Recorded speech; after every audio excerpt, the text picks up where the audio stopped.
mwiteraniro. Muri make uri inshuti magara, ndakuzi, turaziranye n'iki byose. Aha ndagira ngo nkwereke icyo twita imbaraga mbi zikorera mu bantu twita inshuti kandi atarizo. Yongeye ati twagendagendanye no mu nzu y'Imana. Iyo ari umwanzi wanjye nari kwihangana, sinuwanyirataga hejuru nasuzuguye ngo nce bugufi. Wowe ndamuzi, ahubwo ni wowe mwene data. Ikindi nazimbize mu Cyongereza bigaragaza nk'abantu beza kuri wowe. Pretend no kwigira nk'aho ari abantu abajyanama, abantu bakuri bugufi, abantu bashobora gukora n'ikintu, meme banaguha n'ikintu kugira ngo bahume amaso yo kumenya icyo batekereje, kugira ngo utazamenya ko wakuri kuko bari kwa nyako.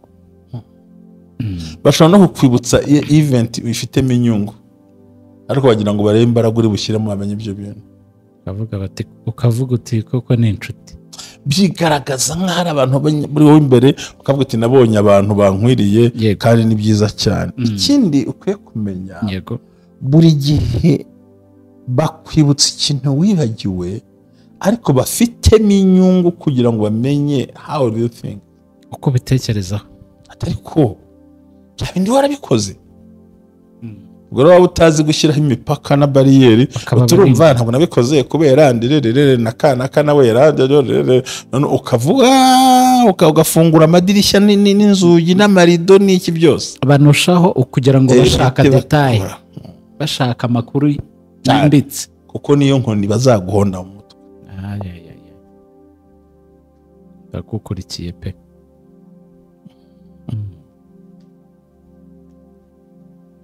Ikindi ni abantu bahora barata ubwenge bwawe, bakureka ko nta kosa ugira mu buzima.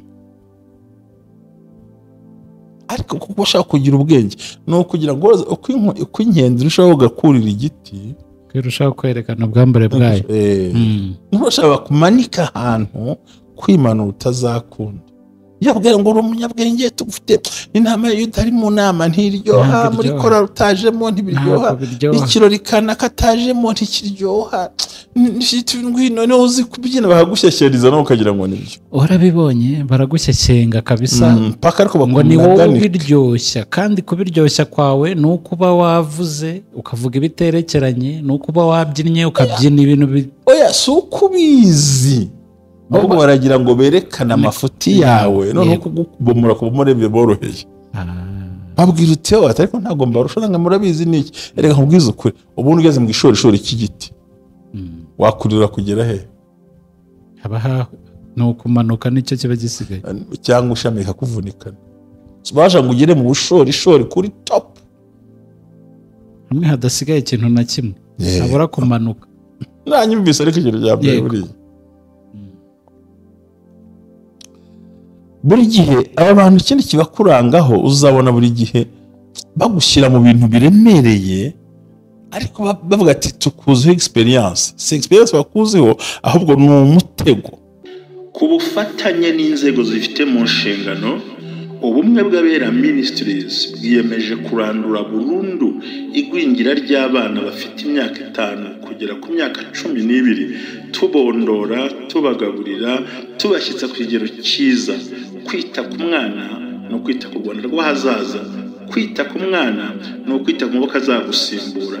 Nawe niba mu kigo kigushishikaje ukumva ukinezerewe, fatanya n'ubumwe bw'abera Ministries kubaka u Rwanda rw'ahazaza, turandura burundu igwingira ry'abana mu kagari ubumwe bw'abera bukoreramo. Ubumwe bw'abera Ministries si idini, si itorero, nubwo genda no kuba ryo, ahubwo no muragira kwisanzura agakora igikorwa cy'umugisha agikorera abera bose. Buri muntu wese mu itorero rye abo wejejwe, ariko twita ku bana, Imana ibaha umugisha. Amen. Hallelujah, hallelujah, hallelujah, hallelujah. Ubumwe bw'abera Ministries buyobowe na Reverend Hababazi Jean Baptiste aha amavuta akandagira amateka dushingiye ku mvugo y'ijambo ry'Imana rigaragara mu gitabo cyayo ibice 33 umurongo wa 14 kugera ku 16 hasobanura yuko Imana ivugira mu nzozi no mwiyerekwa rya nijoro abantu bashyizweyo, bityo abaho umugambi wo gusobanura kugira ngo udatesha agaciro inzozi zawe nizo wowe. Ntaho uzatandukana n'imvugo y'Imana, wizitesha agaciro, wizisuzugura, izigambiriye kukugirira nabi zishingiye kuri karande ufite n'Imana ibikubwira, bisenye biveho. Ibishingiye mu kuri nabyo bisenga ukiranuke. Mwebwe abera ministries, buri muntu wese mu itorero rye abo wejejwe akore nk'imirimo, ariko duhurire mu gukiranuka no kubaka ahazaza hawe hashingiye ku nzozi zawe n'imitekerereze yawe n'ibikorwa byawe. Uruwa agaciro, uriwe, kandi uriwe n'Imana izubakiraho amateka adasanzwe. Mwebwe abera ministries, umuntu arisanzura akamenya yuko Imana iri mu ruhande rwe. Shalom shalom. Ndagusuje ngo haye ikaze ko mwebwe abera ministries, naho amavuta akandagira amateka ubuzima bugahinduka. Turabasuje mwese aho mudukurikira muherereye, Imana ibahe umugisha. Amazina ni Jerry, turagarutse n'ubundi mu biganiro by'isanamitima, kuko njyewe nabonye ari ishuri kandi hari icyo byubatse mu mitima y'ababyumva nihereyeho. Yego rero turabashimira cyane kuko mudahwema gukurikira ibiganiro byacu. Turabasuje kandi abantu bari hanze y'u Rwanda bakunda kutubwira ko badukurikiye cyane, natwe turabakunda. Garukanya na Mushumba muri iki cyumweru twatangiye adufitiye ibintu bitandukanye kandi by'ubwenge. Ndakwakiriye tugeze icyo waduteguriye umunsi nanone. Reka dusenga. Imana turagushimye data wa twese, oro turaguhimbaje kuri Imana idukunda kandi uri umukiza w'ubugingo bwacu. Reka mwamutwemerere kuri uyu munsi uduhe mugisha kugira ngo data buja turushaho kwakira amahirwe y'uyu munsi n'iminsi izakurikiraho. Umugaragu wawe Jerry umurinde nanjye mwamundinde, maze mwami bakunda umwe bw'abera ministries uyu munsi mwami bafashe bamenye neza ko turi muri bwa bwenge bw'isanamitima guhinduka no guhindukira no kumenya uko tubana n'abantu uko tuzitwara bijyanye n'uzo mwami ujye uduhereza. Ndagushimiye kuri Imana nyumvise wa Yesu Kristo umwami wacu. Amen. Amen. Nihuse ntatinze rero ndagira ngo dusomere abantu Zaburi 55 uhereye ku murongo wa 15 Zaburi 55 ndafite n'ugutatu natasoma nahabonye. Haravuga ngo gukora ibyaha kuri hagati yawo, agahato n'uburiganya ntibiva mu nzira zo muri wo. Murongo wa 13 si umwanzi wanjye wantutse mba narabashije kwihangana, cyangwa uwanyangaga si we wanyirase hejuru mba naramwihisha. Ahubwo ni wowe duhwanye, uwo twagendagendanaga, inshuti yanjye y'amagara, twaganiraga tunezerewe, tukagendagendana n'iteraniro mu nzu y'Imana. Urabona ahantu Bibiliya itubwira ngo si umwanzi wanjye wantutse, inshuti magara mba narabashije kwihisha. inshuti magara rwose, si n'uwanyangaga wanyirase hejuru, ahubwo ni inshuti yanjye magara, twagendagendanaga mu nzu y'Imana no mu iteraniro. Muri make uri inshuti magara, ndakuzi, turaziranye n'iki byose. Aha ndagira ngo nkwereke icyo twita imbaraga mbi zikorera mu bantu twita inshuti kandi atarizo. Yongeye ati twagendagendanye no mu nzu y'Imana. Iyo ari umwanzi wanjye nari kwihangana, si n'uwanyirataga hejuru nasuzuguye ngo nce bugufi. Wowe ndamuzi, ahubwo ni wowe mwene data, inshuti yanjye y'amagara. Tutahuriraga mu ishyamba cyangwa duhurire hirya, ahubwo twanagendagendanaga mu iteraniro ry'abera, twasangiraga igaburo, dusangira igaburo, duteranira hamwe, dukorera hamwe, turyama ku buriri bumwe. Niwe wangize ibi ngibi. Uzuko n'umugabo wese arakara hepfo Dawidi ngo urupfu rugutungure, we nta kindi yabonye cyo kumusabira rwose. We yaravuze ngo urupfu rugutungure. Aha twahereje tubereka inyamaswa zigaragaza neza mu nzozi urota zikubwira ngo faut faire attention, ugomba kwitonda mu gihe. uyu munsi rero ndashaka kukubwira kugira ubwenge n'amakenga, kuko abakuri imbere bose bafite misiyo imwe kuri wowe. Abakuri imbere bose ntibafite misiyo imwe, nta nubwo bazanywe n'ikintu kimwe, nubwo ubona baseka, nubwo ubona mugendana, nubwo bagufasha amaboko, ariko bafite n'ishoka yo kuyatema. ikiganza kimwe kiraguhereza umugati, ikindi gifite icyuma. Oya, amaboko yose urayabonera icyarimwe, Yego, ariko ugera aho babitse icyuma. uko mugenda mukomeza bo bafite aho babitse intwaro ziguhitana, ntabwo uhazi, ariko icyo bashaka no kuhagera. avuga ngo si umwanzi wanjye, urumva ahantu ntabwo turi kwigisha abantu kwangana, ahubwo turakwigisha kugira amakenga, kwitonda. icya mbere, kubika ibanga ry'ubuzima bwawe, kubika ibanga ry'urugo rwawe, kubika ibanga ry'akazi kawe, kumenya kutazerera, kutinyanyagiza, kutajya muri kururu no kubasha kumanaginga tayimu yawe, kuko ibintu byose tukubwira bikunze kuba muri wasting time, mu gihe cyo gutakaza umwanya mu bidafite umumaro. ni ukuvuga ngo ibyo bita ngo ni recreation, cyangwa iyo utakaje ahantu bagufatira muri wa mwanya, turebe agafilimi, tuganire, suri hehe, dutembere, mufite umwanya wo gupfusha ubusa. aba bose nkubwiye ubiyambura kimwe n'abo twabonye ejo, ubiyamburisha kutabaho uwo mwanya. niba ari broadshow ndayizamo ku isaha irangira ingire gute, mfate moto ntahe cyangwa natse imodoka ngenda, numbwira ntari ku bundi ko wihuta se shaka nare, ariko dusangira agakawura bananye ese amakuru ko ndirege nawe uba wiruka utimba niruka, ariko ikikwirukanyisha urakizi ko ntituzaba twenyine mu nzu ya butwenye, tuzabana naho. tuzi nk'uko Kamilo narimbye ngo abayuda tubana nabo, tubamanye tutabagamba. nabo ntabyo tubabwira. ntabwo aho tukubwira ijambo rivuga ngo wihunga, ahubwo ni buryo ki ugomba kubana nabo. si umwanzi wanjye wanutse, ararihanganye, si n'uwanyangaga wanyirase hejuru bacecetse, ariko ahubwo wowe mwene data, inshuti yanjye y'amagara, uzi aho mbika, uzi icyo nkora, uzi uwo tuvugana, uzi ibyo ntekereza, uzi abankunda n'abanyanga, wowe neretse byose, kugera ubwo no mu nzu y'Imana dushorerana, turirimbana, tubwirizanya, tugurizanya, turi mu itsinda rimwe. niwo nkozi ibi ngibi. murongo wa 16 ngo urupfu rugufate, niko Yesu avuga, gutungure rwose, mutungure. ni ukuvuga ngo ni inshuti ariko ari abanzi, bo bazi neza ko ari abanzi, tuzi ko ari inshuti, sibyo? misiyo yabo ni iy'umwanzi, ariko baza mu isura y'inshuti. ahubwo niyo utangiye no kumuvumbura, ni ukuvuga ngo narimo gusobanurira, abo bantu bakwigiraho inshuti ariko ari abanzi bawe bwite, barabizi. noneho ikintu kigoranye, abo bantu kubikuraho birakugora, kuko baba barigize inshuti, bashaka kugufasha, baranakwinjiriye. numurekura araguta hanze, numugumana nabwo aragusenya. mbega ubagiraho intege nke, ukabura imbaraga zo kubiyambura, ubarekera hariya tu.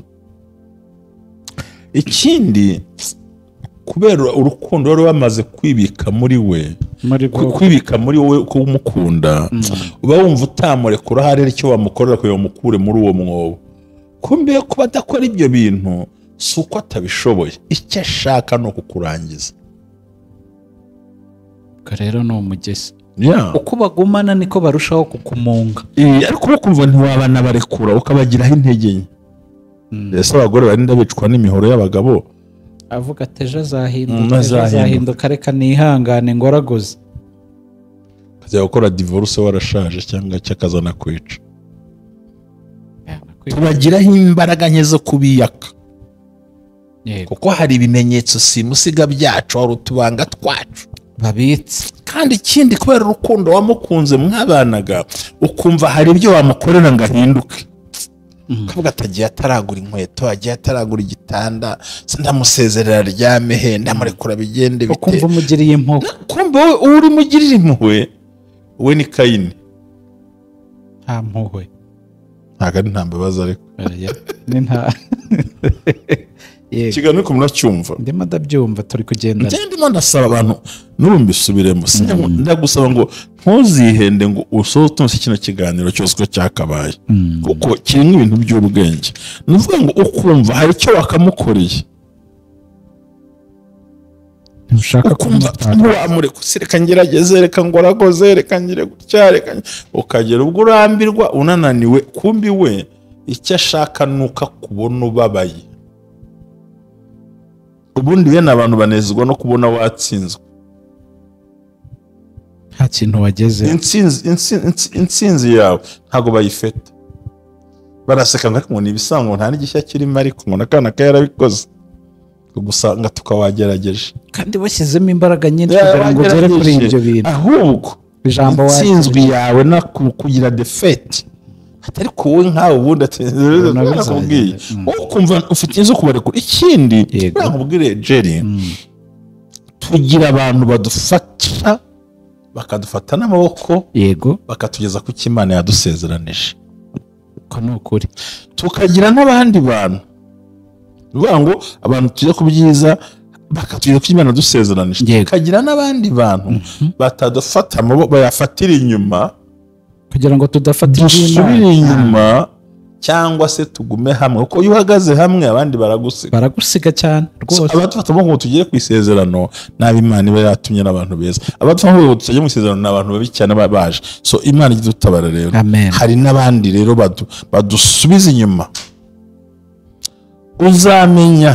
Uzamenya neza nguha amakuru. Ubundi uzamenya gute? Uzabamenya gute? Uzababwirwa n'iki? Ikintu cya mbere kugira ngo bavumbure nuko uzamenya nuko iyo utangiye gusa nubarutaho gato. Hari ikintu barushije. Nibwo ubona Abayuda. Yego. Baba bakwibikiye bacunga step by step. Ariko ubundi kuki ariko upfa gusa gutera intambwe wigira imbere.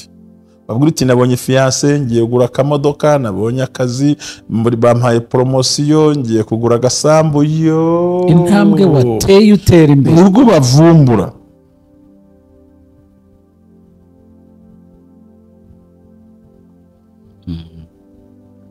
Abumvise abandi. Abumvise. Tera gatambwe kanga nta nubwo ari na kanini nuko. Gatoya. Yenda wubatse chambrette, wumbatse inzu ya chambre na salo. Ibyo bibiri induru zikavuga. Kandi bo barara mu mazu meza. Ntago bashaka kutera. Handi umuntu ashobora kugura imodoka 15 waguriye atakarakara. Nawe se burya hano urahagera. Wese ko yahagera. Tuzi ko wahagera. Ariko nawe bagutumiye hano. Ariko iryo jambo ni ryo kukureka ko w'agaciro gake utakagombye kuba barizwa muri uwo mwanya. Nari nzi ko hano hantu hazwi nawe. Imagine. Aba bantu nta hantu uzabamenyera. Niba uteye agatambwe nawe naho ujye uhagera. Kukiza. Niba uteye agatambwe gato. Kuko bari bakumenyereye cyane. Ani murakana kurayitunga se? Nawe muravugana. Shazi kumaze gukomera bagahita bagishyamba. Abayuda sha. Ikibazo ruzagira. Ntabwo bashaka kubahonga ngo batere umugongo. Ahubwo buri gihe utinya ndavaho twabone kubwiraga mutera umugongo iruko bene uwo muntu.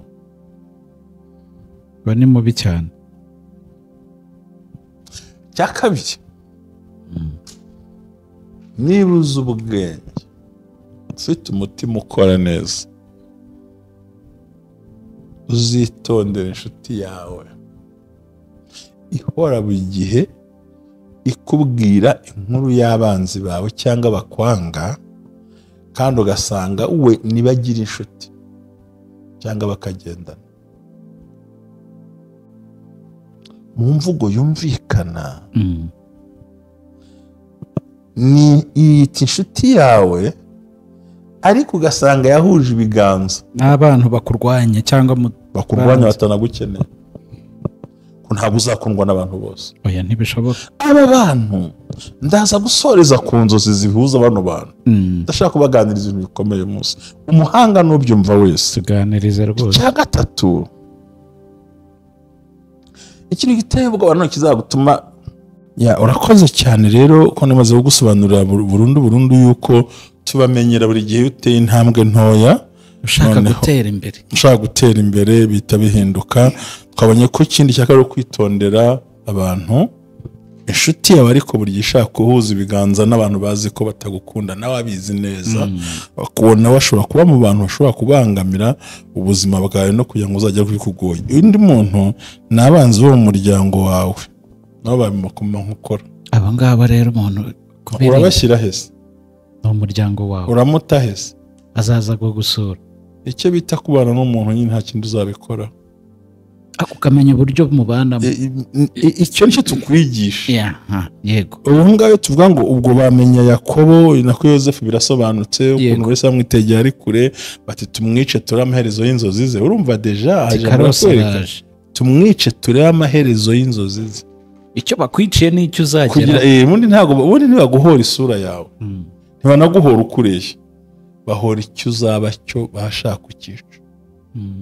So rero urumva icyo gihe nabo ugomba kubamenya. Tubabona Yozefu na ntuze na Dawidi, ngo dore ko uzi gushyanuka, ngo dore ko uzi ko yari umuhererezi nawe baramusakuriza. Yego. So mu muryango nabo bari mwe mu bantu bagira uruhare, kandi akaba n'umwanzi udafite aho uri bushyire, utazabura gutumira mu bukwe bwawe, niba ari nawe ukuroga ntawe uzamujyana.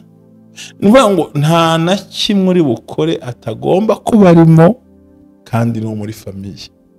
Ariko icyo gihe hari aho ugomba kurimurimita. Yego. Cyo uta boundaries, gushyiraho set. Turaza kubona mu myanzuro ya nyuma ko tubigenza. Hanyuma ikindi nazimbize mu Cyongereza bigaragaza nk'abantu beza kuri wowe. Pretend no kwigira nk'ahari abantu abajyanama, abantu bakuri bugufi, abantu bashobora gukora n'ikintu meme banaguha n'ikintu kugira ngo bahume amaso yo kumenya icyo batekereje, kugira ngo utazamenya ko wakuri kuko bari kwa nyako. Bashobora no kukwibutsa event bifitemo inyungu, ariko bagira ngo barebe imbaraga uri bushyiremo bamenye ibyo bintu. Ukavuga uti koko ni inshuti. Byigaragaza nk'ahari abantu buri wowe imbere, ukavuga uti nabonye abantu bankwiriye kandi ni byiza cyane. Ikindi ukwiye kumenya, buri gihe bakwibutsa ikintu wibagiwe, ariko bafitemo inyungu kugira ngo bamenye how do you think, uko bitekerezaho. Atari ko ndi warabikoze. Ubwo waba utazi gushyiraho imipaka na bariyeri, uturumva ntabwo nabikoze kubera ndirerere naka nawe yarandere, none ukavuga ugafungura amadirishya n'inzugi n'amarido n'iki byose. Abanushaho ukugira ngo bashaka detail, bashaka amakuru yimbitse, kuko niyo nkoni bazaguhonda mu mutwe. Ndakukurikiye pe.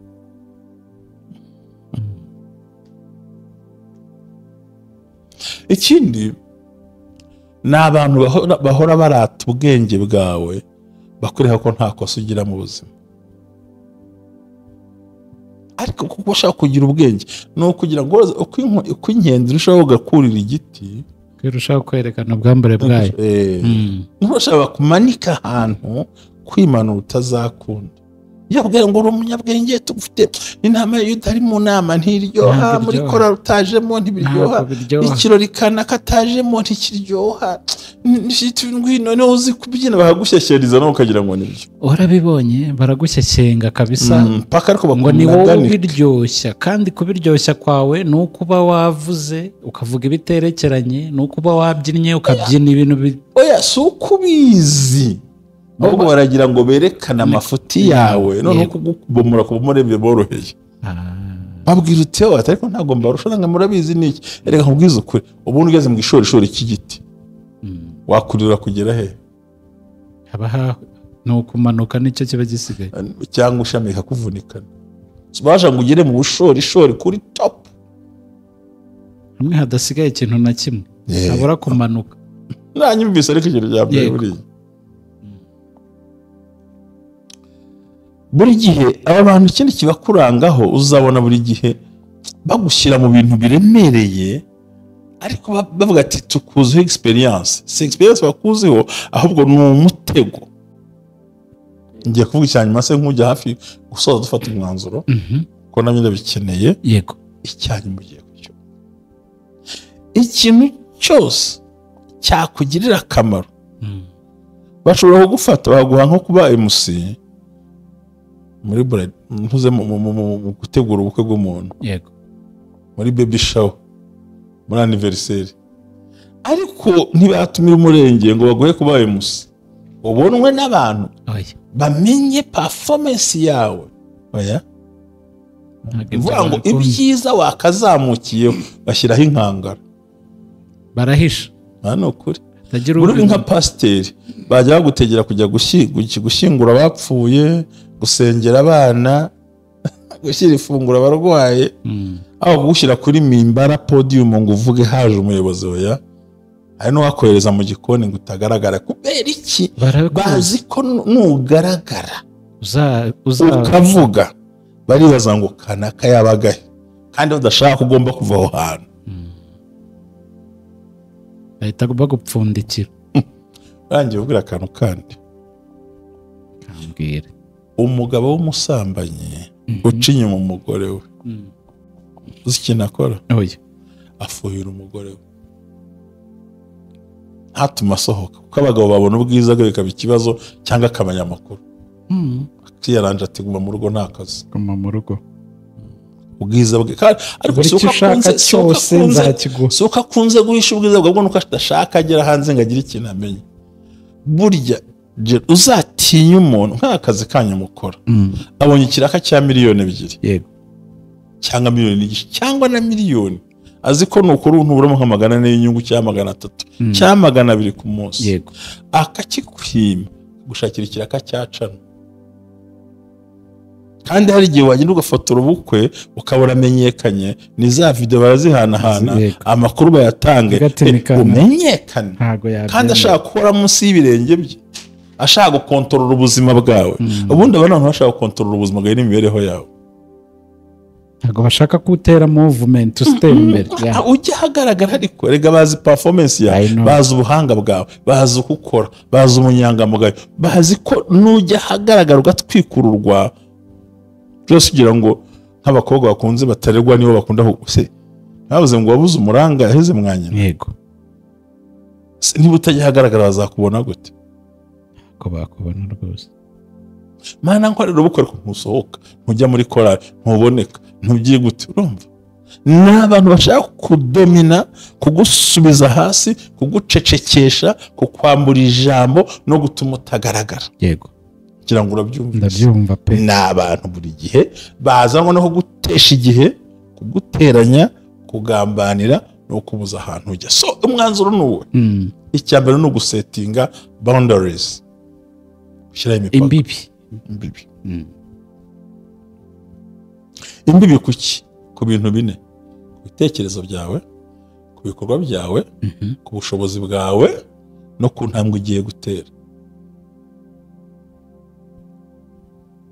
dushyira imipaka ukavuga uti mva genda ugarukire hariya ariko ntabwo hajya aya magambo tukubwira Dawidi yaravuze ati si umwanzi wanjye wantutse mba narihisha ni wowe nshuti y'amagara so bivuze ngo iki rero ugomba gushyiraho bariyeri ubundi nkubaza ubundi kera tuvuga uyu munsi turahuye ni kuwa kabiri ubundi ninde muntu kwiye kumenya ko njye nahuye na Jerry nta numwe ni njye nawe dufitanye gahunda na madamu Seze ntigiye mu kazi nibyo urabona kuwa kane nzakorera perimi yo munsengere abandi batayibonye ugiye gusenya amateka tugana ku musozo harimo n'abandi bantu ubwoko bw'abantu umuntu amuhamagara kuri telefone akamushyira loudspeaker ati ndi kumwe na kanaka ngiye wumvuzemo ute nta gahunda mfitanye n'uwo muri kuvugana ngo ndi kumwe na kanaka kuri kodinga aragushyizemo anda kuri kodinga